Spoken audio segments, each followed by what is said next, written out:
Cartoon कहानी भूसे का सोना। एक गांव में एक किसान अपनी बेटी के साथ रहता था। उसकी बेटी अब शादी के काबिल हो गई थी। वो देखने में बहुत खूबसूरत थी, पर दहेज लिए बगैर कोई भी उससे शादी करने को इच्छुक नहीं था। किसान के पास दहेज देने को फूटी कौड़ी ना थी, पर उसने ख्वाब बड़े बड़े पाल रखे थे। वो अक्सर धींगे हाँकते रहता और कहता, देखना मेरी बेटी की शादी राजकुमार से होगी, और वो भी बिना दहेज दिए। सभी गांव वाले उसकी बातों पे हंस पड़ते। उसका दोस्त अक्सर उसे समझाता, क्यों बिना सिर पैर की बातें करके अपना मजाक बनाता है। हम गरीब की बेटी कितनी भी सुंदर हो, संभालना चूल्हा चौका ही पड़ता है।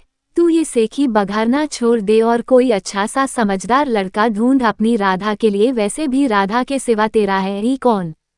किसान अपनी दोस्त की बातें एक कान से सुनकर दूसरे कान से निकाल देता था। आखिर अब दोस्त ने भी उसे समझाना बंद कर दिया था।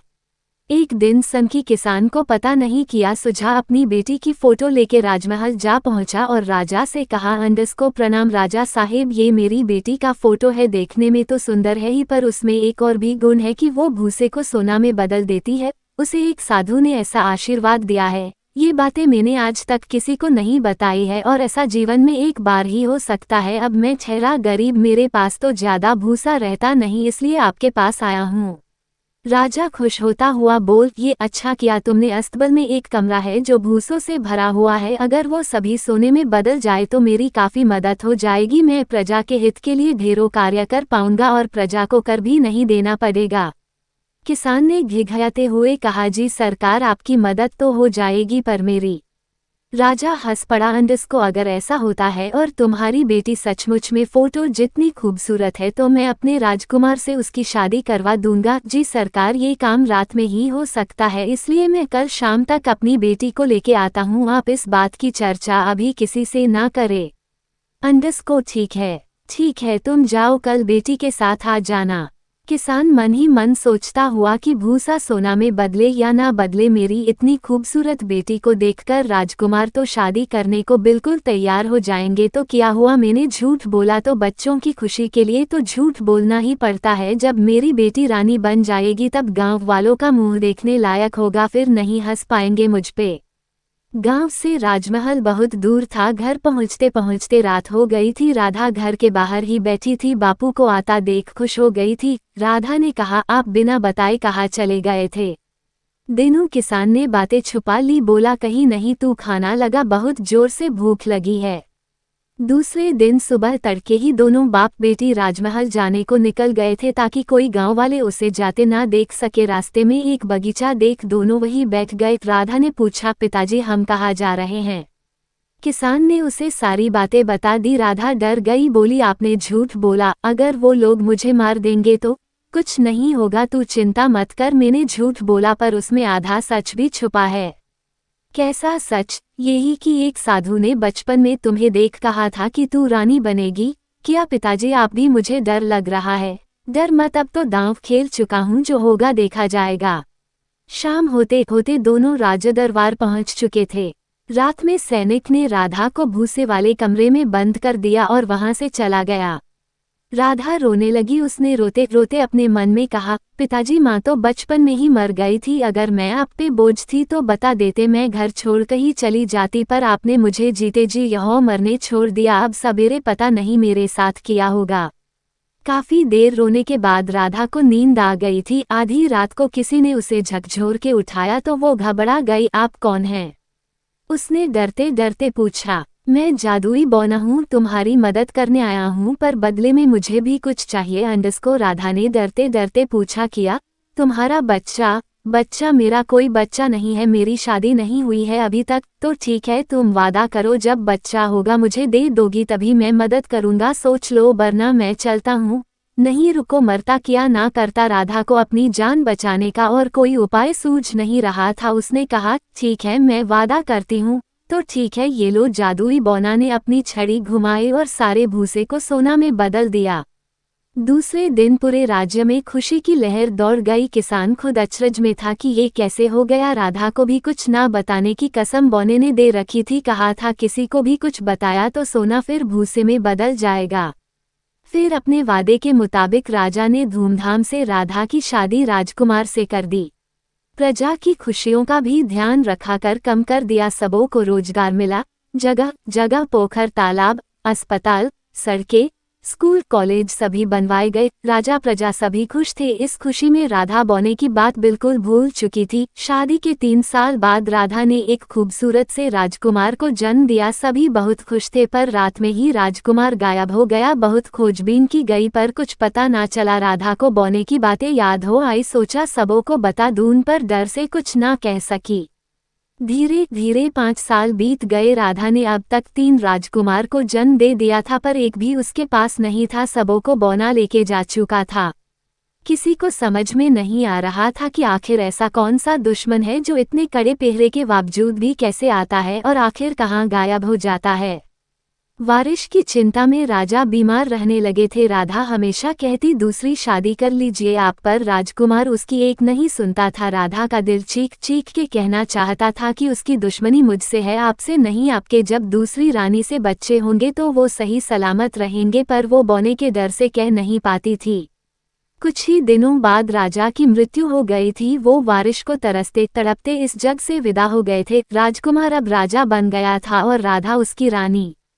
कुछ दिनों के बाद राधा फिर से मां बनने वाली थी, पर इस बार हर किसी से इस बात को छुपाया गया था। इस बार राधा ने चोरी चुपके जंगल में अपने बच्चे को जन्म दिया था। वो अकेली थी, बस साथ में कुछ दासियां थी। बौने जब भी आता सभी को जादू से बेहोश कर देता था। राधा ने बड़ी होशियारी दिखाई थी, बच्चे को लेकर टेंट से बाहर आके छुप गई थी। बौना आया और कपड़े में छिपा गुड्डा को लेकर चला गया था। खतरा टल चुका था, पर राधा ने कसम खा ली थी कि अब और नहीं सहूंगी। उसने बौने का पीछा किया तो देखा जंगल में एक महल है। वो उसके अंदर चली गई। बौना ने अब तक नहीं देखा था कि उसने बच्चा लाया है या गुड्डा। वो काफी खुश था। वहां ढेरों बौने थे, सभी खुश थे, नाच रहे थे, गा रहे थे। राधा जब तक टेंट में वापस आई सबों को होश आ गया था। राजकुमार को सही सलामत देख सभी बहुत खुश थे और राजमहल वापस आ गए थे, पर खतरा अभी टला नहीं था।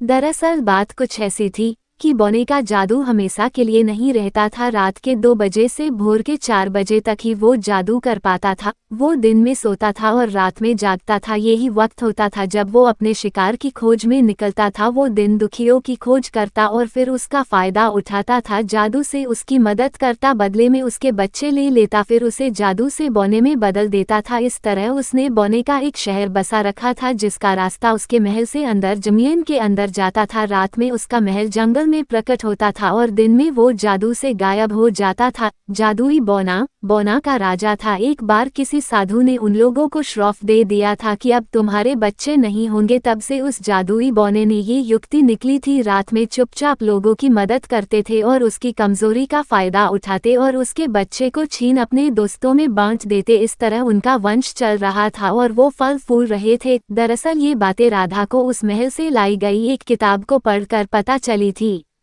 इधर सुबह हो चुकी थी, बौने का महल गायब हो गया था। बौने के लिए हमारा दिन उसका रात होता था और हमारी रात उसका दिन। सभी सो गए थे, पर रात घिरते ही जब नींद खुली तो जादुई बौना ने देखा तौलिए में राजकुमार नहीं गुड्डा लिप हुआ है। एक बार उसके मन में हुआ चलो जाने देते हैं, उसके कई बेटों को छीन चुका हूँ, एक को छोड़ देता हूँ राजगद्दी के लिए। पर अगले क्षण ही साधु की बातें याद आते ही उसका मन बागी हो उठा था। वो साधु इसी राजमहल का राजगुरु जो था। आधी रात को बौना राजकुमार को लेने आ धमका था। इस बार राधा ने पूरी तैयारी कर रख थी। उसने अपने कमरे में उस इत्र का छिड़काव कर रखा था, जिससे बौना के जादू का उस पे कोई असर नहीं हुआ था और वो बेहोश नहीं हुई थी। राधा ने बौने का पैर पकड़ लिया था। छोड़ दो, मेरे बच्चे को 4 को ले जा चुके हो, इस 5वें को तो बख्श दो। राधा के काफी रोने पे बौने को दया आ गई। बोला ठीक है, मेरा नाम क्या है ये बता दो तो मैं इसे नहीं ले जाऊंगा। राधा को वो गाना याद आया जो उसने उस महल में बौने को नाचते गाते सुना था। वो एक ही नाम बार बार ले रहा था, हो ना हो वो नाम ही इसका है। राधा ने गाना याद किया। वो कह रहा था जॉन का कहर है ये, जॉन का शहर, जॉन के इस शहर में रहेंगे जॉन ही जॉन। राधा ने कहा तुम्हारा नाम जॉन है?